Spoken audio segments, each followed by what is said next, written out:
À ce jour, l'électro-hypersensibilité est reconnue et décrite par l'OMS, mais le lien causal avec les champs électromagnétiques n'est pas officiellement pris en compte. À Paris, des travaux scientifiques ont permis de mettre en évidence ce syndrome de manière objective. Ces travaux ont été menés par Dominique Bellepomme, cancérologue internationalement reconnu et expert en santé environnementale. Voilà, toutes ces armoires correspondent aux malades venus me consulter pour une intolérance au champ électromagnétique. C'est la plus grande série mondiale, 1500 cas examinés cliniquement et biologiquement depuis ces 5 dernières années. Les patients ont subi des examens neurologiques et des tests biologiques permettant de doser vitamines et protéines. On a aussi mesuré le flux sanguin de leur cerveau, ce qui a permis une découverte inquiétante. Nous observons effectivement que certaines zones du cerveau sont moins bien irriguées que d'autres, que ce soit lié à une baisse de fluidité du sang, notamment avec des globules rouges qui s'agglutinent, ou tout simplement aussi avec des capillaires sanguins cérébraux qui sont anormaux. Toujours est-il qu'il y a insuffisamment de sang qui passe, si vous voulez, dans ces zones du cerveau. Et à partir du moment où vous avez une baisse du flux sanguin dans certaines zones du cerveau, vous avez une baisse d'oxygène, et quand vous avez un manque d'oxygène qui arrive au niveau des neurones, qui sont les cellules nobles du cerveau, eh bien effectivement, vous avez dans un premier temps un dysfonctionnement des neurones, et si l'exposition au champ électromagnétique persiste, vous avez destruction du neurone, et à ce moment-là, nous entrons dans une véritable maladie d'Alzheimer, ou une maladie apparentée à ce que Alzheimer a décrit.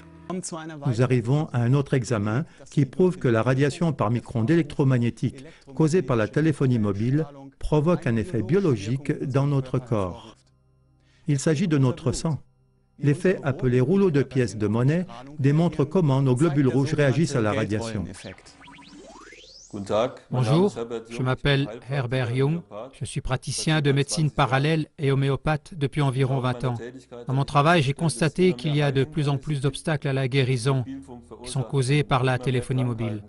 Il existe aussi beaucoup de maladies qui sont causées par la téléphonie mobile, par exemple l'attaque d'apoplexie ou l'hyperactivité chez les enfants ou différents signes cliniques ou l'hypertension.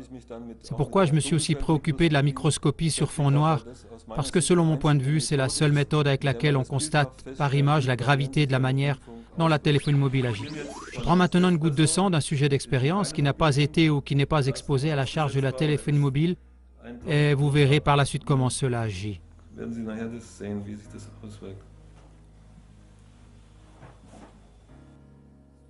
Maintenant, vous pouvez voir la goutte de sang que nous avons prise sur une petite feuille et on peut l'examiner au microscope. On peut bien voir comment le sang apparaît. Maintenant, je place la petite feuille de sang sous le microscope. Oui, là vous voyez maintenant le sang vital d'un patient qui n'est pas exposé à la charge de la téléphonie mobile. Là vous voyez que les érythrocytes sont bien libres. On peut voir le sérum du sang. Il n'y a pas non plus de réseau de toiles d'araignée dedans, donc les philites. Ensuite, je pense que nous allons faire une autre expérience pour voir comment se présente le sang chez la même personne test, après 3 minutes de conversation avec un portable. Bon, maintenant je vais rallumer le portable. Allô?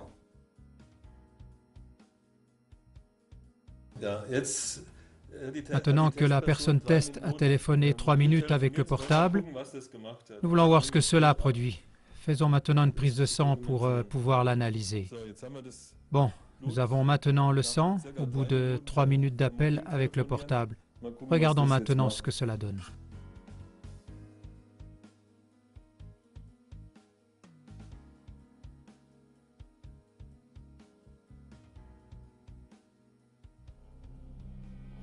Voyez, ce sang de la même personne qui était tout à l'heure bien séparé et comment maintenant les globules rouges se sont concentrés ensemble comme des rouleaux de pièces de monnaie. Bien entendu, le sang ne peut plus faire son travail. Si c'est une condition permanente, il se forme une forte thrombose à un certain moment et ça dépend de l'endroit où elle se fixe. Si c'est au cerveau, il y aura une attaque d'apoplexie. Si c'est au cœur, ça provoque un infarctus cardiaque ou au poumon des thromboses, selon l'endroit. On se pose la question de savoir si on peut survivre à cela ou en rester paralysé. En 2011, le Centre international de recherche sur le cancer, une agence de l'OMS, classe les champs électromagnétiques de la téléphonie mobile, du sans-fil et du Wi-Fi comme des cancérigènes possibles. Une des études les plus récentes sur le cancer a été commanditée par le gouvernement américain à travers son programme toxicologique national. Le but, étudier des rats et des souris soumis au rayonnement de la téléphonie mobile de manière continue sur 2 ans. Nous avons contacté Ron Melnick, la personne qui a conçu le programme de recherche.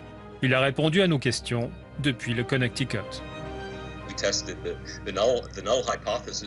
Nous avons testé l'hypothèse qu'il n'y aurait pas d'effet biologique.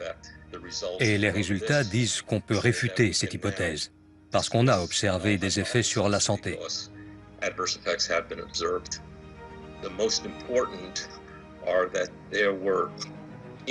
Le plus important, c'était une augmentation de tumeurs au cerveau, des gliomes, et une augmentation de schwannome du cœur, une tumeur bénigne.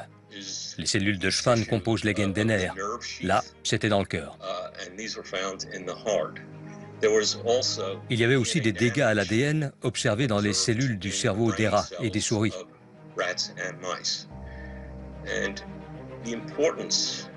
L'importance de ces découvertes, c'est leur cohérence avec ce qui a été décrit chez l'homme. Mais diriez-vous que téléphoner est dangereux?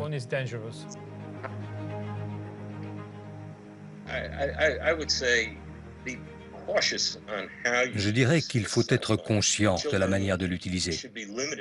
Les enfants devraient être limités dans la durée d'utilisation, surtout quand on sait que les radiations pénètrent plus profondément, avec plus d'intensité dans un cerveau d'enfant. Un cerveau d'enfant en développement est plus vulnérable à ces agents. Mon conseil, soyez conscient de ça. Prenez des mesures de précaution, utilisez le haut-parleur, utilisez des écouteurs, faites des SMS, sauf quand vous conduisez, et essayez de tenir l'antenne du téléphone loin du corps. Cette mise en évidence d'un risque de cancer confirme les résultats d'autres études sur l'homme menées en Europe. Études qui ont croisé l'apparition de tumeurs et l'usage intensif du téléphone. Toutefois, il existe encore de nombreux sceptiques.